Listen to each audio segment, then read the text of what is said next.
O que está acontecendo com o petróleo? A gente vê várias notícias ali mostrando uma restrição de oferta, estoques baixando e mesmo assim as cotações estão caindo. O que está acontecendo?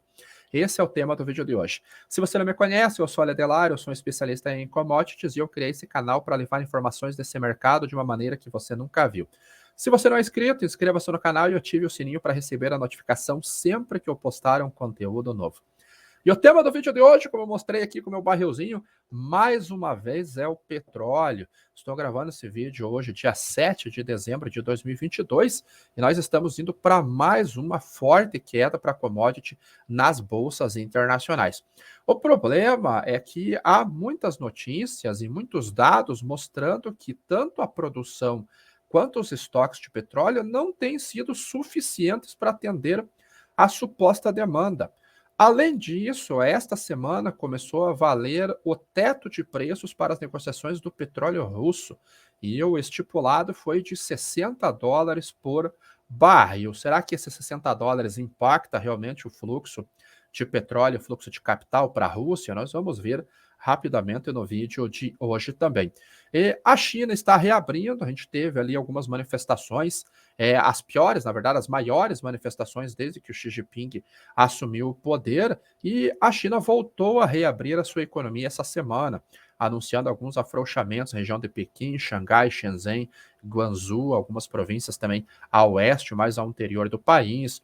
Então, viajantes já não precisam apresentar comprovação de vacinação, pessoas que estão assintomáticas ou com sintomas leves podem fazer o seu tratamento, a recuperação em casa. Então, a circulação pode ser colocada de uma maneira mais abrangente para a população. E isso, teoricamente, é uma notícia positiva para as commodities, visto que a China é o maior demandante de commodities do mundo. Além disso, há notícias de que nesse mês de novembro, que finalizou agora, a China também aumentou mais uma vez as importações de petróleo. E mesmo assim, a commodity não para de cair. E aqui eu faço o primeiro alerta. O que está caindo é o derivativo, é aquele contrato futuro que é negociado nas bolsas de mercadorias, né? Especificamente em Nova York e Londres. Como que está no mercado físico? O fluxo segue, não segue? É isso que nós vamos ver hoje, tentar identificar o que está acontecendo e principalmente saber se há uma chance do petróleo voltar a subir ou se ele continuará com sua derrocada. Vamos colocar na tela já as cotações no dia de hoje, a gente vê que tudo vermelhinho aqui quando nós tratamos de petróleo. Petróleo em WTI negociado em Nova York, petróleo Brent, petróleo em Xangai também, fechando com uma queda hoje de quase 3%. O único petróleo que está operando um pouquinho no positivo é o petróleo Murban. O petróleo Murban, como curiosidade, ele é o petróleo produzido pelo Emirados Árabes Unidos. A tentativa do Emirado era que esse petróleo se tornasse o benchmark para as negociações da commodity no Oriente Médio. Acabou não dando certo, a referência ainda é o petróleo Brent, mas eles conseguiram a façanha de ter o seu petróleo sendo negociado na Bolsa de Londres ao lado do petróleo Brent. Então, é uma ótima negociação. Junto com o petróleo de Murban, o petróleo de Oman, que não está mostrando as cotações aqui, eles são basicamente a referência de preços negociados para a Ásia. Então, o volume, a tendência, os movimentos que acontecem nesses dois tipos de petróleo aqui, eles nos dão um indicativo de como que está a demanda asiática. E aqui nós podemos ver o primeiro ponto importante. Nem sempre o movimento de compras da China vai ser refletida no petróleo WTI, por exemplo, porque o petróleo WTI tem uma realidade mais voltada para a economia doméstica norte-americana e um percentual dessa negociação é voltado para o exterior. O petróleo Brent, por outro lado, já sofre as oscilações globais de uma maneira maior e mais intensa do que o próprio WTI. E o petróleo Murban e o petróleo de Oman já tem uma referência maior para a Ásia. Então, a gente pode estar num momento onde a China está comprando no Oriente Médio, a China está comprando na Rússia, por exemplo, e o petróleo norte-americano estar com uma volatilidade de preços um pouquinho menor e estar operando, na verdade, pela arbitragem com os outros tipos de petróleo. Então, a gente tem o primeiro indicativo. Um outro indicativo que é muito importante, e você que me acompanha há mais tempo, você sabe disso, que o preço da commodity não é o preço que você está vendo aqui na tela. Este preço, esta cotação é do derivativo. Além desse preço, nós temos os diferenciais de base. O diferencial de base, ela é a diferença do preço praticado no mercado físico em relação ao contrato futuro lá da bolsa. Por exemplo, deixa eu trazer alguns dados para vocês interessantes aqui.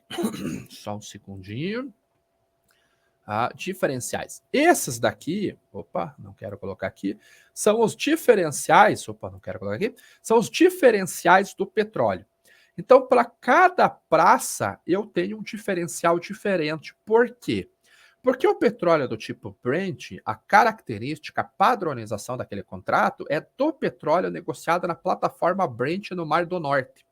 Se eu estou fazendo uma venda do petróleo de Dubai, por exemplo, eu vou usar a referência da bolsa, que é o Brent, menos um diferencial ou mais um diferencial, que ele pode ser tanto positivo quanto negativo em relação ao contrato futuro. Um exemplo, o petróleo de Dubai hoje, para entrega em 2 meses, sendo negociado em euros, está com um prêmio de 0,04 acima do Brent. O petróleo negociado por Ecofisk, por exemplo, que também é no Mar do Norte, está com um diferencial de 1,15 euros em relação ao petróleo Brent. O outro petróleo aqui da CPC está em 3,77. O petróleo aqui de Kirkuk está com negativo em 2,60, ou seja, nós pegamos a cotação do Brent, 77,69 menos 2,60, nós temos o preço praticado no mercado físico. O que inclui dentro desse diferencial que eu mostrei para vocês, o que está incluído? Pode estar incluído a diferença de base, que é a distância realmente da base de onde você está e onde é a padronização do contrato futuro, e também o frete. Porque o petróleo negociado na bolsa, ele tem o Incoterm FOB, Free on Board, ou seja, dentro do navio no porto de origem. Essa é a referência. Mas se eu vender para você o petróleo para entregar na Ásia, para entregar aqui no Brasil, para entregar no Golfo, por exemplo, para o México ou para a Colômbia, eu tenho uma logística. Então, essa diferença praticada no mercado físico, nós chamamos de diferencial, como eu disse para vocês. E aqui nós temos os preços dos fretes que estão sendo negociados hoje. Então, a gente vê que da Arábia, do Golfo da Arábia, ali no Oriente Médio, o Golfo Pérsico, para a China, a gente tem um custo de frete de $1,60 por barril. Então, a gente já começa a ter algumas características muito importantes que eu tenho certeza que você nunca ouviu. Eu vou pegar o petróleo do tipo Brent, 70, vamos dizer, para entrega agora em fevereiro, $77,52. Eu vou somar esse 1,60, então eu vou ter um petróleo aqui de 79,10. Esse é o petróleo sendo negociado lá, para entrega lá na China. Além disso, eu adiciono o meu lucro. E aí eu volto para aquela tabelinha dos diferenciais que nós vemos aqui. Então, para a China, por exemplo, eu posso pegar o petróleo, vamos aqui, de Dubai, com um diferencial aqui de 3,45, por exemplo, eu somo em 60 e mais o Brent, e é aí que eu tenho o preço do petróleo. Então, no final das contas, um petróleo do CIF, negociado do Oriente Médio, eu posso estar com um preço de 80, 90 dólares. Isso acaba deixando o mercado físico mais sustentado do que a gente vê essa volatilidade aqui na bolsa. Ale, então o petróleo norte-americano que é negociado e entregue lá em Cushing, de acordo com a referência da bolsa, ele é só para especulação, não tem negócios no físico? Negativo. O petróleo Brent ele é muito negociado e vai para a entrega física. Vocês lembram em março, finalzinho de março de 2020, quando o petróleo foi para preços negativos? Por que ele foi para preço negativo? Porque não havia espaço para armazenar petróleo e o contrato já estava em aviso de entrega. Então, no primeiro aviso de entrega, que foi no dia 20 de março, não tinha como o vendedor ir para a entrega física. e isso acabou gerando os preços negativos, porque quem tinha esse contrato para entrega estava pagando para alguém receber. E o valor foi caindo, caindo, caindo, chegando até a menos $40, ou seja, o petróleo foi negociado a preços negativos por uma dificuldade de logística. Então, há sim muitas e muitas negociações do petróleo tipo Brent, aonde há a entrega física desse produto. Então a gente vê aqui a tela ainda realmente como está vermelha. Ok, até aqui nós sabemos. Agora, o que, que está realmente acontecendo com o petróleo? Por que, que o petróleo ele acaba não caindo? Vamos dar uma olhadinha nos estoques de petróleo primeiro, porque a produção, melhor, vamos dar uma olhada na produção. A gente vê que a produção aqui, e ele é medido aqui pela contagem de sondas rigs, ele voltou a subir. Então essa linha laranja aqui, você vê que ele já está quase no mesmo nível lá de 2015. Então a produção ela vai muito bem, obrigado. Aqui a linha roxa são as cotações do petróleo. Quando eu vejo a produção norte-americana, e agora eu perdi aonde que estava essa produção norte-americana, ela está em 12 milhões de barris por dia. Eu perdi aqui nesse monte de tela aqui, mas ela está em 12 milhões de barris por dia. Isso quer dizer que a produção ela está a pico, ela não tem queda de produção. Os Estados Unidos está produzindo quase a mesma quantidade de petróleo do seu máximo. Então não há problemas de produção de petróleo. Aonde que está o primeiro problema? Eles estão nos estoques. E uma característica aqui: todas as commodities possuem estoques, ok? E a gente até avalia os estoques finais, os estoques iniciais dentro da avaliação de fundamentos. Então, o carry-over, que é o estoque final de uma temporada, se ele estiver muito baixo, a gente tem um cenário apertado, um balanço apertado, dependendo como que ficará o nível de produção e o nível de demanda e consumo. O petróleo, ele possui dois estoques que nós avaliamos. Os estoques comerciais, que é justamente este carry-over que eu comentei com vocês. Então, termina uma temporada, quanto que sobrou de petróleo para a próxima temporada. Junto a isso, você vai somar as importações e a produção e vai diminuir das exportações, demanda e consumo. E ali você tem o balanço e projeta o estoque final até a próxima temporada. E aos estoques estratégicos também. E os Estados Unidos usou e entrou em pauta dos noticiários os estoques estratégicos não como estoque para garantir o abastecimento, mas os norte-americanos, lá, Joe Biden, usou esses estoques como uma ferramenta de controle de preços. Igualzinho faz a China. A China, sim, possui estoque estratégico e comercial de quase todas as commodities. Os Estados Unidos possuem isso de petróleo. Os Estados Unidos não possuem estoque estratégico de soja e de milho. A China possui. A China possui estoque estratégico de soja, milho, trigo, cobre, petróleo, minério de ferro, carne. Os Estados Unidos é só de petróleo.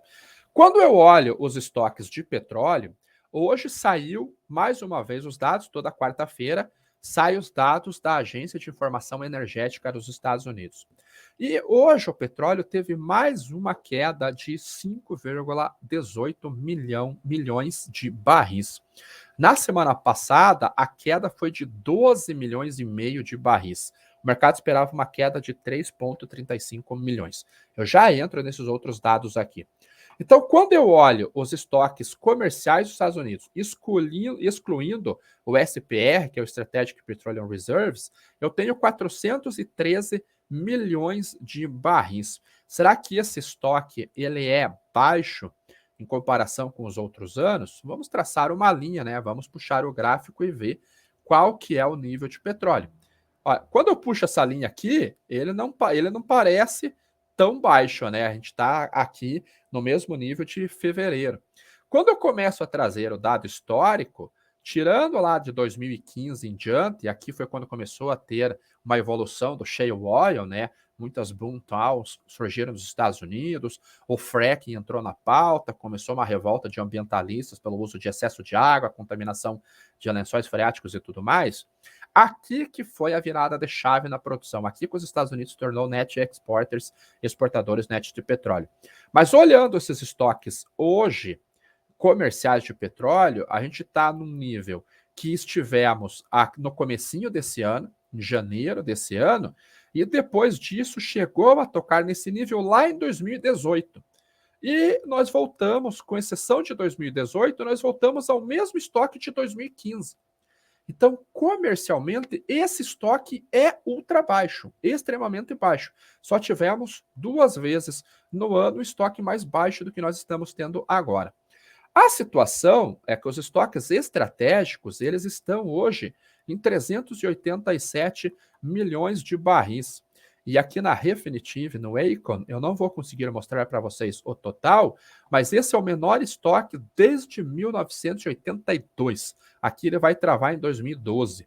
Mas se eu puxasse uma linha até a década de 80, aqui, ele não deixa eu fazer, são os menores estoques desde o início da década de 80.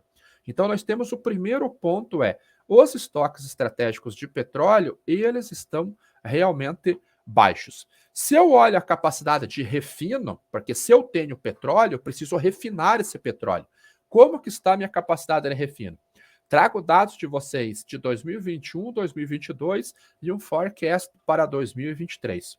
2021, a gente tinha um refino acontecendo total de 16 milhões, 16 milhões e meio. Você vê que na média, tirando uma puxada que houve aqui no finalzinho do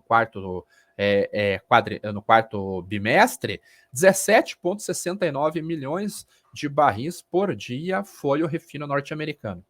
Nós já fizemos esse ano 18,38 milhões. Esse último bimestre aqui a gente está no forecasting, então a gente está mantendo esta linha aqui de acima de 18 milhões. E para 2023 vai haver um incremento lá no começo do terceiro bimestre, que é logo após o fim da alta temporada da gasolina, que começa a formação de estoque do retinóio e do gasóleo, do óleo diesel e do óleo de aquecimento, porque a sazonalidade de demanda se apresenta no fim do ano.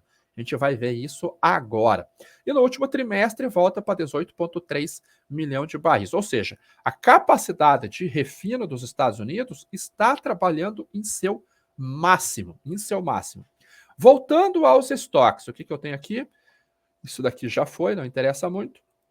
Voltando aos estoques norte-americanos. Agora nós vamos para aquilo que nós temos a sazonalidade de alta de consumo à frente, que é os destilados. Aqui está o óleo de aquecimento e está o combustível. Quando eu puxo esses estoques, a gente vai ver que sazonalmente eles estão ultra baixos também. Da mesma maneira, se eu manter esse gráfico dessa maneira, a gente vê que está em alta. E aqui que vem um segredinho que eu acho que é onde pode ter uma virada de chave nas cotações. Quando eu puxo o histórico, você vai olhar e vai ver que ele esteve abaixo já, né? Vamos traçar um nível de preços aqui. Já teve aqui mais baixo, todos esses pontos mais baixos aqui. Só que aqui nós temos que olhar a sazonalidade. Vocês estão vendo que a gente tem topos e fundos. Isso não é análise gráfica, isso é estoque de petróleo. Veja que quando eu tenho esses estoques, eu tenho maio, eu tenho janeiro, eu tenho maio, eu tenho março, eu tenho abril, eu tenho março. O que isso significa? E olhando pelo ponto alto dos estoques, eu tenho outubro, eu tenho outubro, eu tenho outubro, eu tenho outubro, até aqui que ficou baixinho, eu tenho setembro, eu tenho janeiro, eu tenho janeiro, aqui é setembro. Por que então no finalzinho do ano, último trimestre, a gente tem os estoques em alta e no início do primeiro, no comecinho do segundo trimestre, eu tenho os estoques em baixa? Porque a sazonalidade, como eu falei para vocês, começa-se uma formação de estoque no mês de agosto, setembro, outubro, novembro e dezembro, ele tem que estar completo esses estoques, porque janeiro começa o inverno. Janeiro, fevereiro, março e comecinho de abril é o período de consumo desse óleo de aquecimento, desse retinóio. Então, forma-se o estoque, consome-se esse estoque e a gente tem um estoque em baixa. Nesse período, começa a mudar a chave da sazonalidade. Sai a alta e o consumo do óleo de aquecimento e do diesel e vem o consumo da gasolina. E o consumo da gasolina tem o seu pico no mês de julho, principalmente no feriado norte-americano, o Independence Day, que é um período de férias, férias de verão, a garotada que está fazendo faculdade na costa leste vai para a costa oeste visitar os pais, a turma sai de férias, ali aumenta o consumo de gasolina. Então, quando nós chegamos em maio, por exemplo, aumenta a demanda do petróleo para refino, para gasolina, e o consumo acontece no mês de julho. Agora que nós começamos a casar as situações. Olhando o relatório hoje da Agência de Informação dos Estados Unidos, de Energia dos Estados Unidos, o estoque de destilado aumentou. Então, ele aumentou aqui, segundo a EIA, em 6,58 milhões de barris. O mercado esperava 2,2. Então, o aumento de estoque veio 4 milhões acima do que o mercado esperava. Quando eu olho de gasolina, também veio 2 milhões e meio acima do que o mercado esperava. O mercado esperava 2,7 e veio 5,3 milhões de barris. O que nós podemos concluir com este tipo de movimento aqui, já que na semana passada o petróleo também caiu 12 milhões e meio de barris? Que os Estados Unidos está queimando petróleo no sentido, não no sentido literal, né, no sentido abstrato da coisa, que é, ele está consumindo, refinando o que ele consegue de petróleo para tentar deixar o mínimo de estoque sustentável para o consumo do inverno. Porque se ele não fizer isso, o negócio vai ficar muito feio lá nos Estados Unidos. Os preços podem disparar de uma maneira inimaginável, porque vai faltar óleo de aquecimento. E o frio dos Estados Unidos não é o frio que nós estamos acostumados aqui no Brasil. Eu que estou em Curitiba, pegar 0 grau, menos 1 grau, para ficar postando print da tela do celular ali, para ficar fazendo comentário, não. Lá é menos 20, menos 30 graus. E a área que consome muito retinóia nos Estados Unidos é essa área mais ao nordeste, aqui uma área mais antiga. Então, junto com a fronteira do Canadá, o frio é extremo aqui nessa região. Precisa desta commodity para fazer o aquecimento. Então, eu acredito que nós estamos entrando numa bomba relógio com relação a esses estoques. Por quê? Porque os estoques comerciais estão baixos, os estoques estratégicos estão muito baixos, ambos sazonalmente no mesmo nível do início da década de 80. Os estoques de destilados estão muito baixos e nós temos uma sazonalidade de consumo vindo à frente. Vai ser consumido o que der de petróleo de estoque comercial, o bombeamento no upstream lá de produção de petróleo vai continuar a pico, o refino vai continuar a pico, já não tem margem para crescer. O petróleo ainda eu posso comprar fora, posso aumentar a produção e tudo mais, e eu consigo entregar mais petróleo, mas o refino não. Precisa-se de investimentos ali bilionários para aumentar essa capacidade de refino. Então, eu não vou ter uma quantidade suficiente de petróleo e nem de derivados do petróleo para atender de maneira completa o consumo que vai se apresentar no primeiro trimestre. Se o estoque conseguir ser formado, o preço não sobe tanto. E aonde que começa o tic-tac, tic-tac, tic-tac, não da música da Copa, mas da bomba relógio, que assim que termina a sazonalidade do óleo de aquecimento, começa a da gasolina. E é o inverno. A produção normalmente cai no inverno nos Estados Unidos devido justamente ao frio. Deixa eu mostrar no mapa para vocês as bacias de petróleo globais, né? Dá para entender por que a Rússia e o Oriente Médio são os big players do mercado, né? Olha o tamanho das bacias, das reservas de petróleo que tem nessa região. O Brasil também está muito bem colocado. Mas olha nos Estados Unidos, aqui é uma região fria, até mesmo aqui na bacia de Permian, que é a referência do West Texas, a gente teve problemas muito graves em 2021, com um frio que veio muito negativo e impossibilitou a produção de petróleo, extração, armazenamento e transporte, petróleo e gás natural. O Canadá também tem uma quantidade muito grande aqui em Alberta aqui, e o Williston com relação à reserva de petróleo. Então, nós estamos nos encaminhando para basicamente consumir o que há de reserva de petróleo lá nos Estados Unidos. O refino está a pico. os estoques do produto que vai ser consumido à frente também está comprometido, e logo mais vem o maior consumo, que é a maior sazonalidade do petróleo, que é o consumo de gasolina. Então, o que está acontecendo hoje? Como a gente vê os preços caindo no derivativo aqui, o que dá para supor é que o que está fazendo pressão de queda no preço não é nem tanto a demanda. Porque se eu olho as notícias, cadê aqui?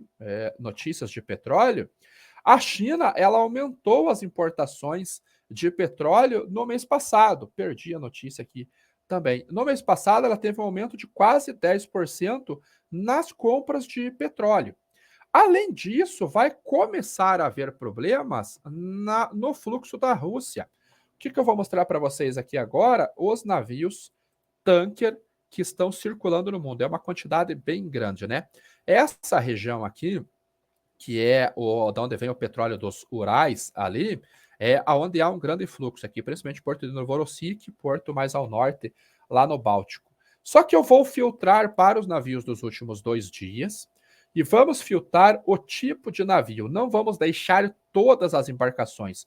Vamos colocar só os oil tankers, o ultra large crude carrier não vai para lá, vamos deixar o VLCC, Suezmax, Aframax, vamos tirar o Panamax, os mediums, os handsize, small size, os coastals e outros navios.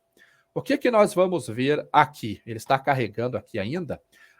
Carregou. Olha a fila de navios que está se acumulando no Estreito de Bósforo, aqui nessa região, porque a Turquia vai começar a fazer as inspeções nessas embarcações para ver se elas estão fazendo os seus negócios acima do teto de preços estipulado pela União Europeia. Se tiver, multa e sanção. Então, esses navios estão aguardando as inspeções pela Turquia para eles poderem operar abaixo do teto de preços do petróleo. A Rússia já falou que vai retalhar. Então, a Rússia, que ainda está mantendo certo nível de produção, aumentou até a produção antes de entrar em vigor esse teto de preços, deve começar a diminuir a produção. E como nós imaginávamos que a China poderia driblar essa medida, acredito que foi muito inteligente do grupo do G7, sendo encabeçado pela Turquia, nesse caso as inspeções, fiscalizar as embarcações através dos P&I Clubs. P&I Club, P&I Club, Protection and Indemnity Clubs, são clubes que fazem fazem o seguro das embarcações, não da carga, mas da embarcação. Então, sempre que uma embarcação vai para determinado destino, um P&I Club faz uma avaliação do risco e cobra uma pólice desse seguro, e ali está estipulado todas as características da embarcação e da carga, porque ela tem que assegurar que não é uma carga de risco, né? Então, se houver um indicativo, uma invoice de petróleo a $70, por exemplo, com origem em Novorossiysk, multa e sanção, possivelmente essa embarcação não consiga nem ir para lá. Então, a China também vai rebolar um pouco em como que ela vai comprar esse petróleo da Rússia. Isso pode limitar a oferta. Mas, como eu disse, nesse curto prazo, o que tem pesado nas cotações, eu acho que é o risco de recessão, porque nós tivemos, inclusive, dados essa semana vindo do Instituto ISM, lá dos Estados Unidos, mostrando que o PMI de não manufaturados veio muito acima do que o mercado esperava, em 56 pontos, ou seja, ainda mostra expansão. O setor de serviços, sim, mostra uma recessão por lá, e os factory orders também veio acima do que o mercado esperava. O mercado esperava 0,7% e veio 1% que é acima. Então, nós estamos nesse momento no período de silêncio do Fed, mas dia 14 tem um anúncio. Agora, a expectativa do mercado será que o aumento vem de 50 basis points, que era basicamente o consenso do mercado, ou o FONC vai ter que elevar para 75 basis points? Em vez deles fazerem aquilo que eles mostraram nos seus discursos de alguns dias atrás, que eles vão reduzir o ritmo de aumento de juros na ponta curta e aumentar na ponta longa, ou seja, aumenta 50 basis points agora e mantém esse juro em níveis elevados, ou seja, o aperto monetário por mais tempo, tentando reduzir a inflação, E agora, será que eles têm que mudar isso devido a esses dados da atividade econômica, incluindo a reabertura da China, que pode fomentar o mercado de commodities, elevando os preços? A gente vê alguns alimentos subindo bastante.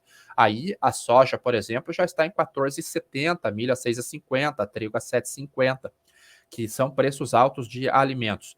E ele ter que aumentar o ritmo na ponta curta e manter o aperto monetário também por mais tempo, isso vai levar fluxo de renda variável, aí inclui-se commodities, para os juros norte-americanos, já que você vai estar recebendo aí uma paulada de quase 5% no título mais seguro do mundo. Até o próprio DX está trabalhando numa espécie de expectativa, né? Chegou àqueles 114 pontos, voltou bastante, mas essa semana ele já tinha vindo trabalhar em 104 pontos, agora já voltou para 106. Está trabalhando aí hoje a 105,12.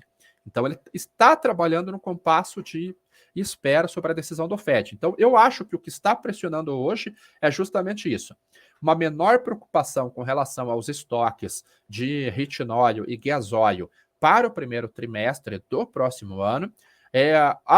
O cenário macroeconômico tem pressionado o derivativo para baixo, porém, uma bomba relógio, no meu entender, eu espero que eu esteja errado, com certeza eu posso estar errado, uma bomba relógio está armada para o finalzinho do primeiro trimestre do ano que vem.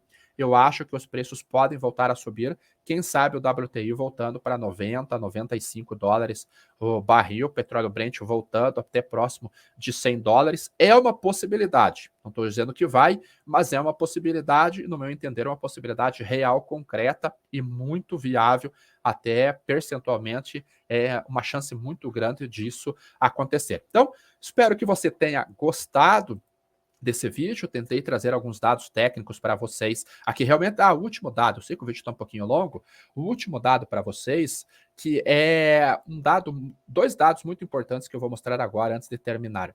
Primeiro, o forward curve, que são os spreads de futuros. Vocês já sabem o conceito, né? Carry, flat, backwardation. Quando eu olho para as cotações do petróleo para os próximos 7 meses, 8 meses eu vou colocar aqui, o mercado está em carry. Vamos colocar 9 meses? Está em carry. Vamos colocar 10 meses? Está em carry. 11 meses? Está em carry. 12 meses? Uau! Um ano à frente, ele fica flat. Ou seja, se eu tenho uma curva em carry, preços mais curtos, mais baixos que os preços mais longos, mostra que há um equilíbrio entre a oferta e a demanda e você não tem pressão de preços, porque a oferta presente consegue atender a demanda. É isso que o mercado mostra através dos spreads de futuros. Isto coloca um viés de baixa nos preços. Então, eu já estou em carry aqui pelo menos até junho de 2023. Aqui, desse período aqui, a gente já tem um backwardation na inversão, ou seja, nesse momento aqui, o mercado ainda olha com apreensão com relação aos estoques. Vai haver estoque suficiente de petróleo para refinar, produzir gasolina, para ser atendido na demanda? É isso que o mercado está trabalhando. Então, nesse momento, o que eu olharia? Um viés de queda de preço. Fiz uma postagem no meu Twitter alguns dias atrás dizendo que eu acho que o petróleo pode vir abaixo de 70 dólares no curto prazo.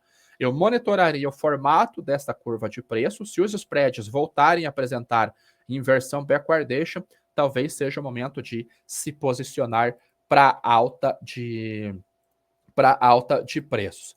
Deixa eu ver se está aqui o que eu quero olhar. Não, ele vai estar em shipping, que é o quê? Que é o preço do frete. Frete não tem especulação.